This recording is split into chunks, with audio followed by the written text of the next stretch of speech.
Bonjour, merci d'être sur le plateau HR Makers. Aujourd'hui, une émission spéciale qui donne la parole à deux directrices juridiques pour recueillir leurs témoignages et leurs avis sur l'importance et l'utilisation de l'intelligence artificielle. Vous le savez, nous ne travaillons plus comme avant avec l'intelligence artificielle, mais comment les entreprises sécurisent-elles les données à la fois des collaborateurs et à la fois concernant l'entreprise? On fait le point aujourd'hui avec Alexia Delahousse, directrice juridique chez Conto. Bonjour Bonjour. Alexia. Et Stéphanie Duvreuil, directrice juridique du pôle droit des affaires en territoire et Legal Ops du groupe La Poste. Bonjour. Bonjour. Merci beaucoup d'avoir accepté mon invitation. Je vous ai réunis sur ce plateau pour faire le point sur l'intelligence artificielle au sein de vos différentes structures, mais aussi pour avoir vraiment votre regard de directrice juridique et nous raconter aussi un petit peu comment est-ce que ça va un petit peu travailler vos fonctions juridiques et les premiers résultats que vous avez. En un premier temps, on peut peut-être faire un petit point sur un retour d'expérience là en octobre 2024. Stéphanie. Oui, alors tout d'abord, merci effectivement, de nous avoir, invités et surtout, de nous permettre, d'échanger, ensemble parce que, je trouve que c'est très intéressant de pouvoir partager avec Des des pairs. pairs exactement et en fait, ce matin justement en arrivant, je me disais, bon, il y a quand même beaucoup de choses qui ont déjà été dites sur l'IA, ne serait-ce qu'au sommet du droit, où nous étions, récemment. Oui, Mais là, ce qui peut être particulièrement intéressant, je pense, c'est que, on a, 2 sociétés qui sont très différentes, très qui ont différente, des tout à manières, fait. et en fait, je me disais effectivement avec, l'histoire et la taille de La Poste, nous, on est plutôt, le grand chêne, Oui, face à la jeune pousse et ouais. donc Pour rappel, justement, nombre de collaborateurs La Poste. alors 250 000, Ouais, et 140 juristes. ouais. Conto. 1 1 collaborateurs et 20 juristes. Très bien. Voilà. Je vous laisse continuer. Aujourd'hui, l'IA fait partie, de nos vies, à titre personnel, comme à titre professionnel et en tout cas, l'idée que j'en ai moi, c'est qu'on ne peut pas faire comme si, il n'y avait pas déjà de l'IA partout. Donc à la Poste, on a, voulu, prendre, le virage, le plus en amont possible parce qu'on sait que, bah, nous faire bouger, ça peut être aussi un petit peu plus long et plus compliqué. Donc ça fait déjà 1 an qu'on a un groupe de travail, sur l'IA et on est très, très curieux de ce qui se passe, tout autour de nous. Oui, 1 an qu'il y a un groupe de travail sur l'IA. De votre côté, Conto. Alors, je dirais la particularité chez Conto, c'est qu'on est encore une petite structure, donc assez agile. Donc effectivement, lorsqu'il y a des grandes transformations de ce type, bah, la mise en place peut aller, plus rapidement et en plus, on est une société, entièrement, digitale. Notre service, de banque en ligne est un service Oui. entièrement, digitalisé, donc il y a une culture de la technologie, qui est assez forte chez Conto et en plus de ça, une partie importante de la population des collaborateurs sont des ingénieurs qui eux-mêmes sont évidemment très sensibilisés à ces sujets-là et qui sont un moteur important dans la mise en place de l'IA. Donc je dirais que la direction juridique, d'une certaine manière, a été amenée à se poser les questions de l'utilisation de l'IA assez vite et sans doute de façon encore plus rapide du fait qu'il y ait une vraie pulsion en interne Mmh. sur les sujets technologiques. Et aujourd'hui, du coup, chez Conto, on utilise l'IA à 3 niveaux. Mmh. Le premier niveau d'utilisation de l'IA, c'est l'utilisation par chaque collaborateur à titre personnel dans ses propres tâches. Et chaque collaborateur peut décider d'utiliser des modèles de langage ou Mmh. des outils d'IA pour aller plus vite dans ses tâches quotidiennes, rédaction d'emails, traduction, rédaction de contrats. Et pour ça, on fournit aux collaborateurs des outils. Et je pense qu'il y a une question plus tard sur les outils, on pourra y revenir. Oui, oui, oui. Donc, ça, c'est le premier usage. Le deuxième usage, c'est au niveau des process de l'entreprise. Chaque fonction peut décider d'utiliser des outils d'IA Mmh mh. Mmh. ou de faire appel à des outils qui intègrent des modalités d'IA pour augmenter la productivité Bien des sûr. process de Oui, l'entreprise. Donc, oui. les RH, par exemple, revoient les CV en utilisant des outils d'IA. Ça Mmh. permet d'accélérer leur rythme de travail aujourd'hui et un gain de temps. Le troisième niveau d'utilisation, c'est dans le produit, c'est-à-dire qu'on intègre au produit Conto des fonctionnalités d'IA, que les clients utilisent Oui, oui, pour la gestion de leurs finances, par exemple. Il peut y avoir des fonctionnalités d'IA prédictives qui les aident à avoir plus de prévisibilité dans leurs finances. Donc, 3 niveaux: individuel, au niveau des process, et donc plutôt fonctionnel, oui. et ensuite au niveau du Du produit. produit. Très bien. Peut-être déjà, Stéphanie, ce groupe de travail là qui était depuis 1 an, les 1res conclusions et puis bon, on va en parler directement. Comment est-ce que vous assurez de la sécurisation, des données? C'est aussi un peu votre métier de pouvoir, sécuriser ces données. Alors, les premières conclusions, c'est que, bah, ça nous aide beaucoup effectivement, enfin Mmh. que l'utilisation, de l'IA, permet, de soulager un petit peu la charge de travail, des juristes. Pour le moment, on est dans un univers très sécurisé, donc on utilise effectivement, Copilot Mmh. 365 qui est donc, sur un cercle fermé, qui, protège nos données. On est, aussi en utilisation, d'outils, de nos prestataires. Donc, on passe, notamment, par Doctrine, par Predictis aussi. Donc, voilà, on a pas mal testé des outils, de prestataires. On a pas mal de POC, voilà, des proof of concept, qui sont, généralisés, sur les aspects IA et en fait, on a la chance aussi, ce qui peut être parfois, compliqué d'être dans un grand groupe, pour effectivement tout sécuriser, permet aussi, ben, d'avoir des visions très différentes. Donc, notre groupe de travail, on l'a d'abord fait, au sein des juristes, Oui, de la maison mère, mais on l'a étendu, au groupe Caisse des dépôts. Donc, ça nous permet vraiment d'avoir des visions, différentes et ce qu'on constate, c'est que, effectivement, même avec des données fermées, oui, d'accord. on peut quand même, faire gagner un temps, précieux sur, les tâches qui sont, des tâches répétitives, sans grande valeur ajoutée et un temps qui est d'autant plus précieux que, ben, on nous demande de plus en plus, la réglementation est de plus en plus lourde, de plus en plus, importante et que, bah, en fait, on est obligé de se libérer du temps sur, certains sujets pour pouvoir, l'investir dans d'autres. Donc c'est vraiment, Oui. une aide précieuse. Ouais. Vous aussi, je suppose qu'il y a ce côté aide précieuse. Est-ce qu'il y Ouais. a quand même une petite crainte sur la sécurisation des données? Donc vous êtes toujours, je suppose aussi, dans Bah, en fait, je trouve que ce qui est intéressant pour la fonction juridique en matière d'IA, c'est qu'on est à la fois utilisateur, et mmh. donc on voit très bien dans quelle mesure l'utilisation de l'IA va nous faire gagner du temps sur un certain nombre de tâches répétitives, et en même temps, on est censé être garant de la protection de l'entreprise par rapport aux risques qui sont Complètement. inhérents à l'IA. Et Ouais. ce qui est certain, c'est que l'utilisation de l'IA amène des nouveaux risques. Il ne peut pas y avoir une utilisation d'IA sans risque.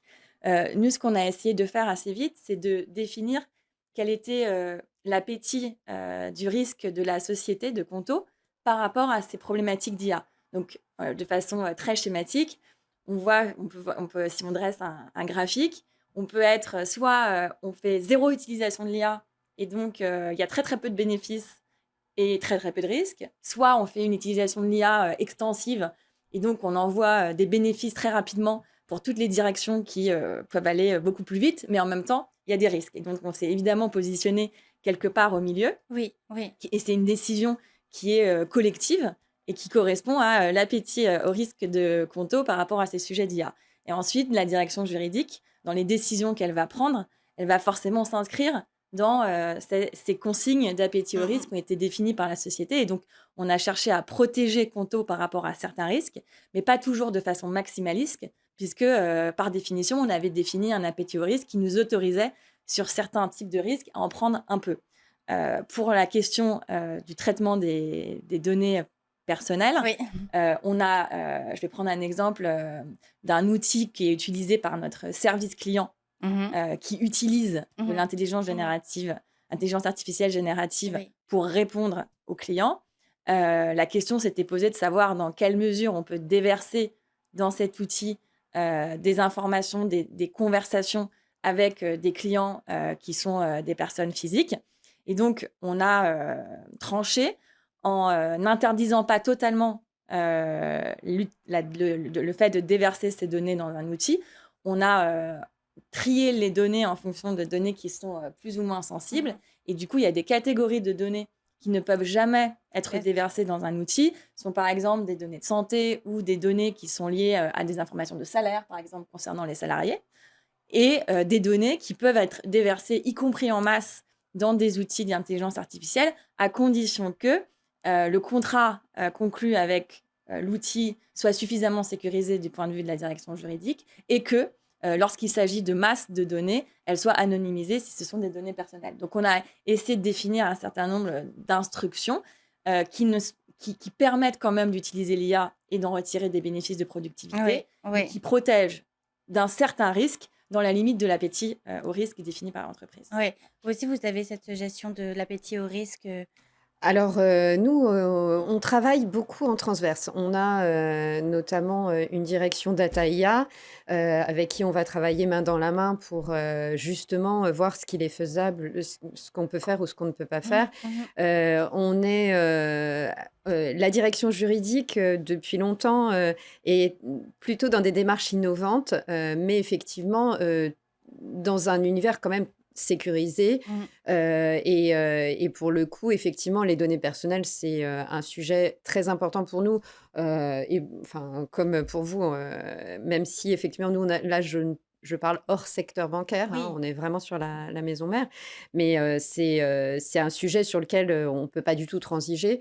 Donc, et puis, on a un nombre de salariés aussi, etc. Donc, là, aujourd'hui, on est sur un minimum de risques et sur le fait effectivement de protéger au maximum les données.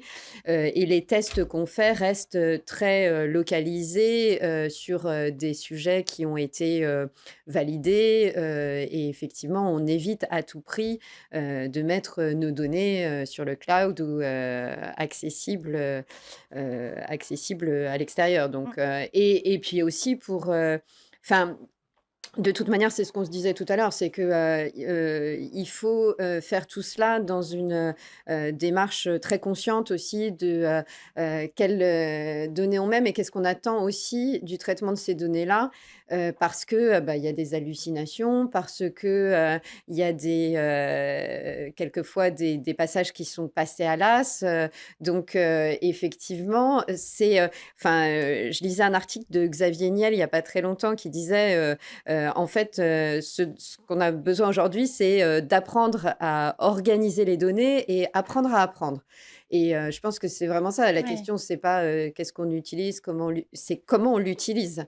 Donc, effectivement, que ce soit des personnes qui sont initiées, qui sont formées, qui, du coup, savent précisément ce qu'elles peuvent mettre comme données et qui soient suffisamment vigilantes pour ne pas prendre tout pour argent comptant et faire la part des choses. Justement, qu'est-ce qui, vous avez sans doute déjà des retours d'expérience sur quelques échecs, peut-être avec, certains outils d'intelligence artificielle ou en tout cas des limites qui peuvent être perçues sur certains outils. Alors bien évidemment, ce n'est pas forcément l'outil, mais au sein de vos organisations, sur l'usage. Ça peut être très intéressant aussi d'avoir ce petit retour d'expérience sur ce qui n'a pas fonctionné. En fait, c'est pas forcément des exemples de ce qui n'a pas fonctionné, mais c'est en fait, être conscient que, en tout cas dans les fonctions juridiques, aujourd'hui les outils, d'intelligence artificielle ne vont pas, complètement révolutionner la façon dont on travaille et va y avoir, des gains de productivité et des gains de temps, mais qui restent quand même à la marge et évidemment, mais c'est plutôt une bonne nouvelle, la pratique du métier nécessite, de l'expérience, de la connaissance, un regard critique et que les outils d'IA aujourd'hui qui existent ne vont pas complètement remplacer notre travail. Si je prends un exemple qui est celui de la pratique contractuelle, évidemment, les juristes travaillent beaucoup sur des contrats, Oui. c'est au cœur de notre métier. Oui. Oui. Aujourd'hui, il n'y a pas véritablement d'outil qui va permettre de rédiger un contrat sans qu'il y ait derrière un travail assez important de revue, de modification, même de rédaction supplémentaire pour que le contrat soit à un niveau acceptable. Donc, on peut malgré tout utiliser un peu d'IA pour simplifier peut-être le premier jet de contrat ou peut-être pour revoir des contrats. Dans l'équipe, on est en train de développer ce qu'on appelle un assistant personnel qui est basé sur des outils d'intelligence artificielle générative via une plateforme qui s'appelle Dust, qui est un outil qui propose, en tout cas qui permet de faciliter la création d'assistants personnels, dans lequel les équipes opérationnelles peuvent déverser des contrats qu'ils reçoivent de contrepartie. Et la revue par l'assistant personnel permet de générer un code couleur, vert, orange ou rouge, selon le niveau de risque que l'assistant personnel identifie sur un certain nombre de clauses clés, des clauses RGPD, des clauses de propriété intellectuelle, des clauses de responsabilité. Et ensuite, en fonction du code couleur, le canal de revue du contrat ne sera pas le même. Soit le contrat est vert parce qu'en fait, le montant est faible, que ce n'est pas des contrats qui se renouvellent et que l'enjeu n'est pas très important. Et il pourra aller directement en signature et c'est intégré via notre outil de invoicing, de procurement, voilà, pardon. Soit c'est orange et ça va vers un canal de revue mais simplifié. Soit c'est rouge et donc là, c'est une personne plus senior qui sera impliquée avec l'opérationnel dans la revue. Donc aujourd'hui, c'est quand même pas mal à l'état de test. Et évidemment que les gros contrats stratégiques qui sont évidemment nécessitent des mois de rédaction, on n'est pas du tout dans cette logique-là. Mais tout ce qui est plus procurement un peu standard, en fait, on utilise cet assistant-là. Et du coup, c'est venu limiter le nombre de contrats qui passent par une revue juridique. Certains contrats sont directement traités par les opérationnels. Ouais, moi, je dirais que de notre côté, la limite, on l'a vu sur des sujets très techniques, puisqu'en fait, c'est vrai que nos recherches portent souvent sur l'application d'une nouvelle réglementation. Et en fait, c'est là le plus souvent qu'on est en risque avec l'IA, puisque l'IA ne va pas dire je ne sais pas, mais va inventer une réponse. C'est ça qui est... Et vraiment, alors c'est là qu'on voit qu'en fait, il faut toujours des spécialistes et des techniciens pour utiliser l'outil, pour avoir le recul suffisant. Lorsqu'on va chercher de l'information sur une nouvelle réglementation, est-ce qu'il y a eu de la jurisprudence, que dit la doctrine, etc., d'être en capacité de se dire, ben, on me donne telle réponse, je vais aller vérifier avant de me baser dessus, parce que potentiellement, il n'y a juste pas de jurisprudence du tout, sauf dans la tête de l'intelligence artificielle. Oui. Donc ces cas d'IA hallucination existent toujours et doivent être traqués assez finement. Oui, tout à fait. Je pense que c'est vraiment... En revanche, effectivement, hier, on discutait, dans le cadre des sommets du droit, de la capacité de l'IA, justement, à donner un point de vue et le point de vue contraire. Et ça, pour nous, c'est très intéressant parce que finalement, en tant que juriste et notamment dans la préparation de contentieux, avoir la contradiction, c'est aussi ce qui nous permet d'avancer et de mieux creuser nos défenses. Donc là-dessus, effectivement, on est un peu challengé par l'IA et c'est ça qui est vraiment intéressant. Oui, c'est intéressant, parce que ça pourrait être une qualité presque humaine pour le coup. Très bien. Sur l'évolution des métiers de juristes, alors je pense que vous l'avez déjà plus ou moins dit, il n'y aura pas la disparition comme ça du jour au lendemain de ces métiers. Mais toutefois, est-ce qu'il y a une question au niveau de l'employabilité? Comment est-ce que voilà, vous envisagez un petit peu l'avenir et aussi pour cette formation à l'IA qui va être constante? On sait que les IA, c'est très, très, très rapide, donc il faut se former en permanence. Comment est-ce que vous en emparez? Alors, je dirais il y a 2 sujets. Il y a le sujet plutôt positif de la création de certains postes liés à l'IA. Stéphanie, elle a dans son périmètre les LegalOps. Oui. Nous, on a choisi de créer un poste un peu hybride parce qu'on est une petite structure, donc en fait, on n'a pas forcément besoin d'une LegalOps à 100% du temps, mais de choisir une LegalOps qui, pour 50% de son temps, est effectivement LegalOps et pour 50% de son temps, juriste sur des problématiques de gestion de risque, intelligence artificielle. Et on pense qu'il y a pas mal de synergies, puisque dans son métier de LegalOps, elle est amenée à évidemment identifier des cas d'usage pour la direction juridique d'utilisation d'IA, et en même temps, elle couvre les risques liés à l'IA, mais elle les connaît mieux puisqu'elle les pratique dans son quotidien. Donc, il y a la création de nouveaux postes qui peuvent être des postes hybrides et on peut faire preuve de plus ou moins de créativité là-dessus. Et après, il y a éventuellement l'aspect moins positif qui est celui de la disparition. Comme je disais, nous, aujourd'hui, et comme le disait aussi Stéphanie, l'IA ne va pas vraiment produire de produits finis. Et donc, il y a une nécessité de travailler. Donc, ça va permettre un gain de temps. Aujourd'hui, on essaye, c'est un peu marketing, mais on essaye de se dire on essaye de faire gagner à tout le monde 30 minutes par jour grâce à l'utilisation de l'IA. Ok. Donc, en gagnant 30 minutes par jour, on ne fait pas encore disparaître des postes. Après, donc aujourd'hui, j'anticipe pas qu'il y ait des postes qui disparaissent dans mon équipe à cause de ça. C'est pas forcément le cas dans d'autres métiers. Aujourd'hui, dans les métiers liés plus des métiers data, des métiers tech, là, on voit qu'il peut y avoir des vraies suppressions de postes et il en revient au RH de réussir à anticiper ça au maximum pour qu'il puisse y avoir de la mobilité interne. L'idée étant qu'effectivement, tout le monde a le temps quand même d'être formé puisque la révolution de l'IA, elle prend du temps et qu'il ne faut pas se dire qu'on va être remplacé par l'IA, mais qu'on va être remplacé par des gens potentiellement qui savent utiliser l'IA. Oui. Et donc, il y a un vrai enjeu de formation et les directions RH sont censées s'en saisir. Celles qui vont anticiper réussiront mieux, j'imagine, le virage, quoi. Oui, tout à fait. Je pense que la question de formation est essentielle. Il faut savoir prompter. Maintenant, c'est le nouveau mot qui est Ouais. rentré dans le Ouais. vocabulaire dont on peut plus se passer. Enfin, tout comme Alexia, moi, non seulement on ne voit pas de fonctions disparaître, mais il y a même des besoins supplémentaires finalement qui sont créés, effectivement. Il y a aussi le fait qu'en fait, l'IA devient vraiment un soulagement dans un univers où on est de plus en plus chargé, où on attend de Ouais. nous Puis les charges de travail augmentent. Voilà, la charge de travail augmente, l'attente de rapidité. En fait, il y a 20 ans, vous envoyez votre demande, elle était envoyée Oui. par courrier, fallait le temps de la recevoir, d'y répondre, etc. Aujourd'hui, on est dans l'instantanéité. Pour pouvoir suivre le rythme, on a besoin d'outils, on ne peut pas faire autrement. Donc, ça va, je pense, être plus un petit bol d'air pour certains qui vont à nouveau pouvoir reprendre le rythme, si je puis dire. Et puis, moi, j'ai assisté il y a quelque temps à une conférence qui était organisée par l'Autorité de la concurrence et le Trésor.